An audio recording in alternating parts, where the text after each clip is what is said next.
Let's take few more examples on fundamental principle of counting. A student has one textbook of each of the three subjects, maths, physics, and chemistry. In how many different ways he can arrange these books on shelf in a line? So again here we have to see in how many different ways the three books can be arranged in a line. So let us first take, suppose we are putting physics in the first place. Then we have two options left with for the second place, that is either maths or chemistry. So again, suppose we choose maths, then we are left with chemistry. So we have either physics, maths, chemistry, or physics, chemistry, maths. So here you can see that for the first position you have three choices available, either physics book, maths book, or chemistry book. So three choices are available for the first place. For the second place, you cannot use the same book, right? So because we have only three books and one we have already used it. For the second place, we will be left with the two options. We will be left with the two books. So if we have used physics, then we will be left with maths and chemistry. If we have used maths, then we will be left with physics and chemistry. If we have used chemistry book for the first position, then we will be left with physics and maths for the second position. So we have two choices for the second position. So again, we use one of these books in the second choice, for the second position. We will be left with the last option or only one option for the third position. So we have 3 into 2 into 1. So for first position we have three options, the three books, physics, maths, or chemistry. For second position we will be having two options because one we will have been already used for this first position. So we will be left with the two books, and for the third position we are left with the one book. So total combinations will be 3 into 2 into 1, that will be 6. So there are 6 different ways in which the three books can be arranged on a shelf in a line. In a cooperative housing society, there are 40 members. They want to choose a chairman, a vice chairman, and a secretary from amongst themselves. In how many ways they can choose them? So there is a cooperative housing society and there are 40 members, and they are going to choose a chairman, a vice chairman, and a secretary among themselves. So we have to find out in how many ways they can choose them. So there are 40 members, so any one of them can be a chairman. So there are 40 choices are there, or you can say 40 members are available for the chairman's position. So there are 40 options here. So for the chairman's position, 40 options are available. So once one of the member is a chairman, he cannot be a vice chairman. So we have 39 options for the vice chairman, because the person who has already been selected for the chairman's position, he won't be again selected for the vice chairman's position. So we have to leave him. Remaining is 39 members. So one of the 39 members can again be a vice chairman. So there are 39 options available for the vice chairman's position. Then again, one of them is chosen as a vice chairman. So we have two members chosen for the chairman and the vice chairman position. We will be left with 38 members for the secretary position. So there are 38 positions available for 38 members who can be a choice for the secretary position. So in total we have 40 into 39 into 38 ways a different chairman, vice chairman, and secretary can be in a different way, they can be chosen. So there are 59,280 different ways we can have a chairman, a vice chairman, and a secretary for the society. There are 30 students in a class. 3 prizes are to be awarded to the students. In how many ways can prizes be awarded if no student is to be awarded more than one prize? Second, a student can receive any number of prizes. So here there are 30 students in a class and there are 3 prizes to be awarded to the students. So in how many different ways can the prizes be awarded if no student is to be awarded more than one prize? So it's very simple, as we have already done in the previous examples. There are 30 students and let us try to distribute the prizes. So first prize, suppose, can be given to one of the 30 students. So one of the 30 students get the prize 1. So when one prize is given to one of the students, you cannot give the same prize, you cannot give the second prize to the same student, because according to the first question, no student is to be awarded more than one prize. So the same student cannot get the second prize. So we will be left with 29 other students who can get, one of them who can get a second prize. So there are 29 students who can get the second prize. So once one of the remaining students get the prize number 2, there will be again 28 students who are eligible for the third prize, because the previous 2 students already have got one of the 2 prizes and no student is to be awarded more than one prize, so they cannot be awarded the third prize. So we have to skip them. So we have remaining 28 students whom we can give one of the third prize.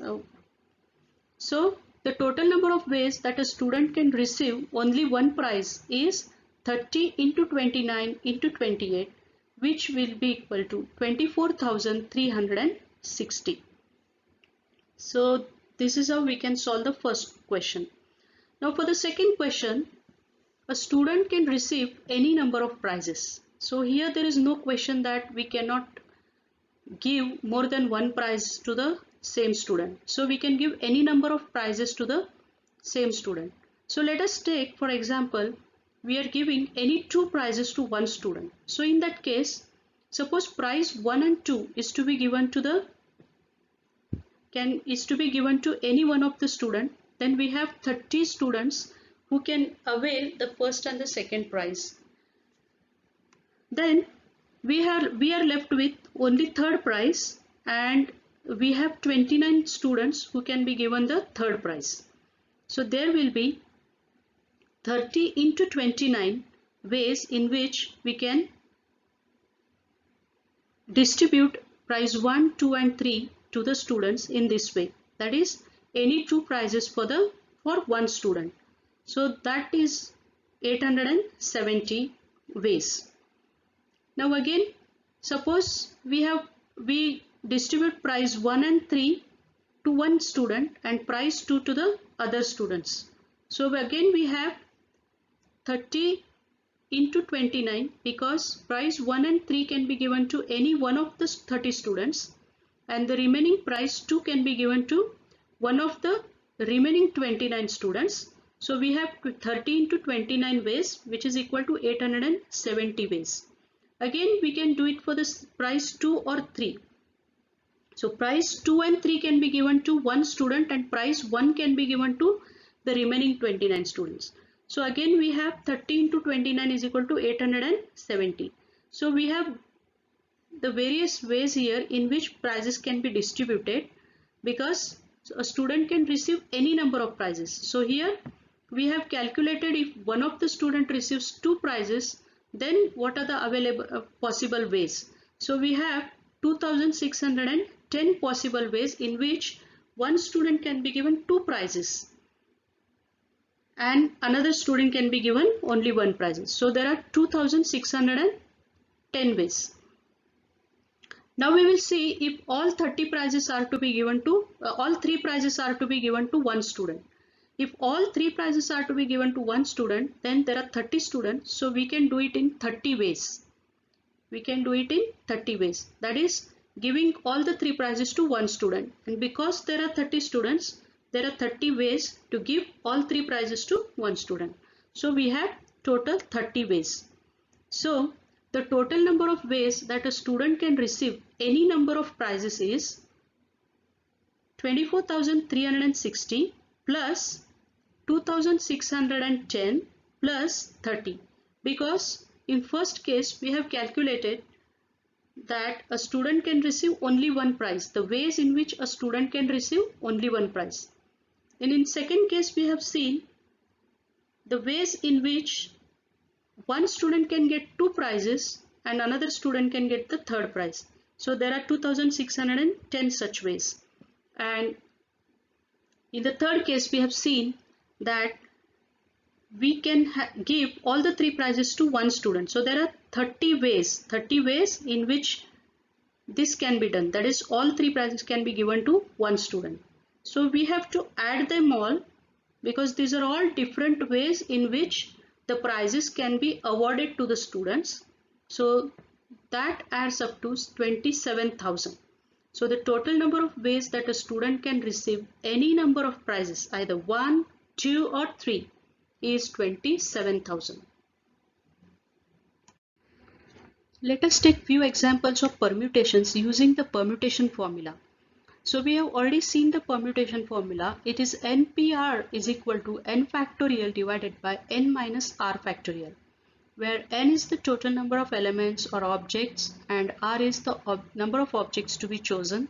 So chosen at a time. So NPR is n factorial divided by n minus r factorial. So let us take the first one, 4p3. So here n is 4 and r is 3. So apply the NPR formula. N factorial is 4 factorial because n is 4 and n minus r. So here 4 minus 3 factorial. So solve it now. 4 factorial is 4 into 3 into 2 into 1 divided by 4 minus 3 is 1. So 1 factorial is 1. So it is 4 into 3 into 2 is 24. 5p3. So n is 5, r is 3. So n factorial is 5 factorial divided by 5 minus 3 factorial. So 5 into 4 into 3 into 2 into 1 divided by 2 factorial is 2 into 1. So cancel 2, you will get 5 into 4 into 3, which is 60. Next 10p2.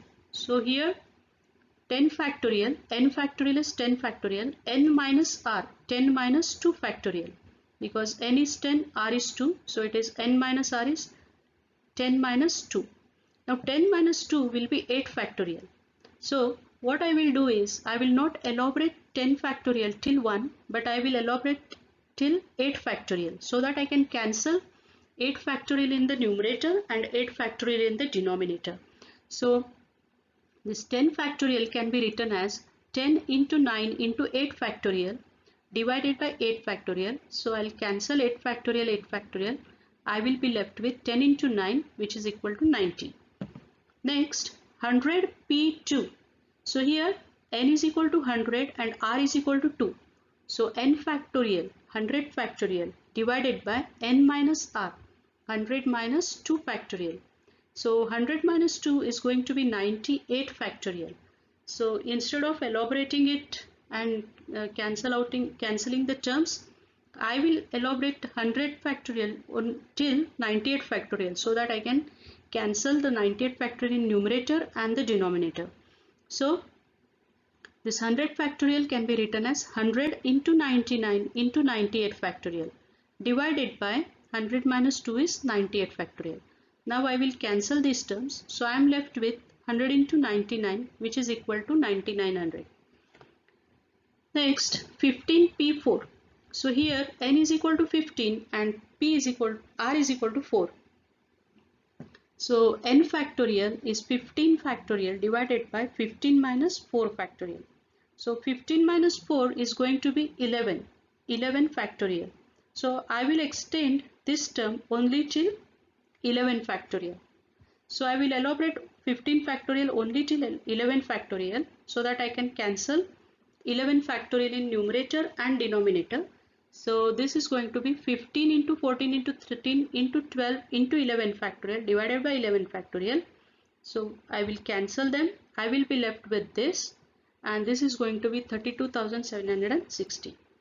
Next is 1p1. So here n is equal to 1 and r is also equal to 1. So n factorial is 1 factorial. N minus r is 1 minus 1 factorial. So it is 1 divided by 0 factorial. and we already know that 1 factorial is 1 and 0 factorial is also equal to 1, so it is 1. Let us see some different type of a problem. Find n 3 into n plus 1 p4 is equal to n p5. So we have to find n if this is given. 3 into n plus 1 p4 is equal to n p5. So both the left hand side and the right hand side of the expression is given. So we can easily find out for n because there is only one variable here, n. So we can find out n here, value of n. So let us start solving it. So on the left hand side we have n plus 1 p4. So 3 into, so here n pr. So here n itself is n plus 1. So your n is n plus 1 here. So n factorial will be n plus 1 factorial because your n is equal to n plus 1 here. So n factorial is n plus 1 factorial divided by n minus r factorial. So here r is 4. So n is n plus 1. So n plus 1 minus 4. N minus r. N plus 1 minus 4 factorial. That is equal to here np5. So n is n itself. So n factorial divided by n minus r. That is n minus 5 because r is 5 here. So n minus 5 factorial. So you get this expression. Evaluate this. You will get, try to simplify this now. So here 3 into n plus 1 factorial divided by n plus 1 minus 4 will be minus 3. So it is n minus 3 factorial. So let us first solve the left hand side. Then we have on the right hand side we have n factorial divided by n minus 5 factorial. So because there is n minus 5 factorial in the denominator, I will elaborate n factorial only till n minus 5 factorial so that I can cancel out those terms. So this n factorial on the right hand side, I will write it as n into n minus 1 into n minus 2 into n minus 3 into n minus 4 into n minus 5 factorial. So this n minus 5 factorial and this n minus 5 factorial get cancelled. So here on the left hand side again we have 3 into n plus 1. So I will elaborate this n plus 1 factorial till n minus 3 factorial because n factorial is n into n minus 1 factorial into so on. So here n plus 1 minus 1 will be n, again minus 2 will be n minus 1. So n plus 1 minus 1, n plus 1 minus 2, n plus 1 minus 3 and so on. So you will get n plus 1 factorial as n plus 1 into n minus 1 into n minus 2 into n minus 3 factorial. So now I will stop on n minus 3 factorial because then in numerator and denominator I have n minus 3 factorial which can be cancelled. So here I will cancel out n minus 3 factorial, n minus 3 factorial. Here I will cancel out n minus 5 factorial, n minus 5 factorial. So now I have 3 into n plus 1 into n minus 1 into n minus 2 on the left hand side and n into n minus 1 into n minus 2 into n minus 3 into n minus 4 on the right hand side. Now you can cancel out the terms on the left hand side and right hand side because when you take it on the other side they will divide. So you can cancel them. So n factorial get cancelled. N minus 1 get cancelled. N minus 2 gets cancelled. So I am left over here with 3 into n plus 1 and here n minus 3 into n minus 4. So 3n plus 3. So 3 into n plus 3 into 1. 3n plus 3. And here I have n into n square minus 4n minus 3n plus 12 because 3 into 4 is 12. So when you solve for, again you will get n square minus 7n. So if I take this 3n on this side, I'll get minus 3n. So this 3n will become minus because it is plus. So when you take it on the other side, it will be minus. So minus 3n minus 3. So you have this equation now, n square minus 10n plus 9, which is equal to 0. So you can solve now. So n square minus 9 into 1 is 9 and 9 plus 1 is 10. So I can have the two factors as 9 and 1. So minus 9n minus 1n plus n. So try to find out the factors here. So I have found factors for 9 as 9 and 1, because when I add them up I get 10 and I want 10 here. So I will take the factors 9 and 1. So it will be n square minus 9n minus 1n plus 9 is equal to 0. Now take n common. So here you have n minus 9 minus 1 into n minus 9. Now n minus 9 is common. So n minus 9, n minus 1 is equal to 0. Now n is equal to 9 or n is equal to 1. So because r is equal to 4 here, your n should be greater than r. So n cannot be 1, n can be 9. So because n must be greater than r, your n is 9 here and not n is equal to 1. So your final answer is n is equal to 9. Now we will see another example. Find n if n minus 1 p3 is to n plus 1 p3 is equal to 5 is to 12. Now we have to first try to solve these two terms. So we will take one by one and let us solve n minus 1 p3 first. So we know npr is equal to n factorial divided by n minus r factorial. So n minus 1 factorial divided by, because your n is n minus 1 here and r is 3. So n factorial divided by n minus r factorial, which is n minus 1 minus 3. So this is equal to n minus 1 factorial divided by n minus 4 factorial. Now what we will do is we will elaborate this term only till n minus 4 factorial. So you know that n factorial is always n into n minus 1 into n minus 2 into n minus 3 and so on. So here your n minus 1 factorial is n minus 1 into n minus 1 minus 1, that is n minus 2, into n minus 1 minus 2, that is n minus 3, into n minus 4 factorial divided by n minus 4 factorial. So you can cancel n minus 4 factorial in the numerator and the denominator. So your final answer is this. Now let us solve for the second one, n plus 1 p3. So again apply this formula. So here n is n plus 1 and r is 3. So n plus 1 factorial divided by n plus 1 minus 3, because your n is n plus 1 here and r is 3. So n minus r is n plus 1 minus 3 factorial. So it is n plus 1 factorial divided by n minus 2 factorial. So again we will elaborate this term till n minus 2 factorial. So again here n plus 1 into n plus 1 minus 1, which is n, into n plus 1 minus 2 will be n minus 1, and n plus 1 minus 3 will be n minus 2 factorial divided by n minus 2 factorial. Now you can cancel n minus 2 factorial and n minus 2 factorial here. We are left with n plus 1 into n minus 1.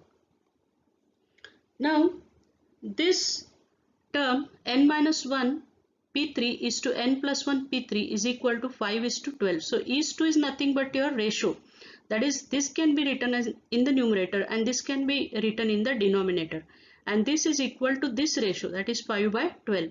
So we can take n minus 1 into n minus 2 into n minus 3 divided by n plus 1 into n minus 1. So which is equal to 5 upon 12.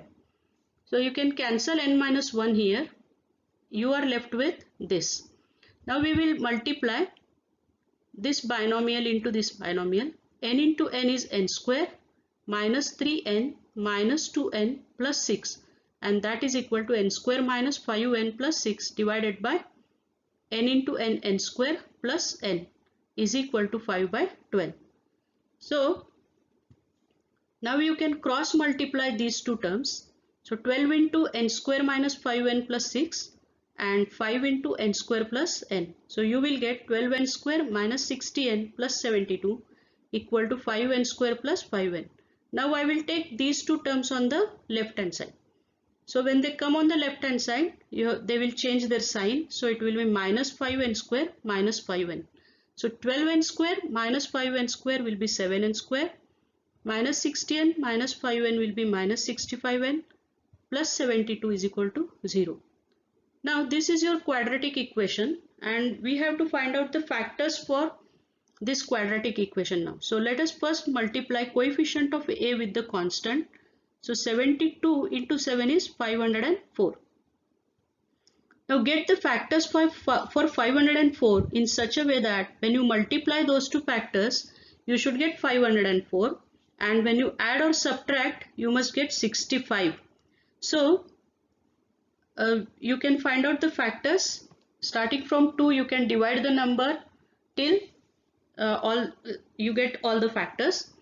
Now you will find here that 2 into 2 into 7 is 56 and 3 into 3 is 9, and when you multiply them you will get 504, and when you add or subtract them you will get 65. So I will use these two factors here. So it is 7n square minus 56n minus 9n plus 72.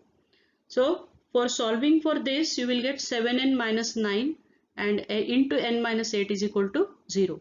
So n is equal to 8 and n is equal to 9 minus 7.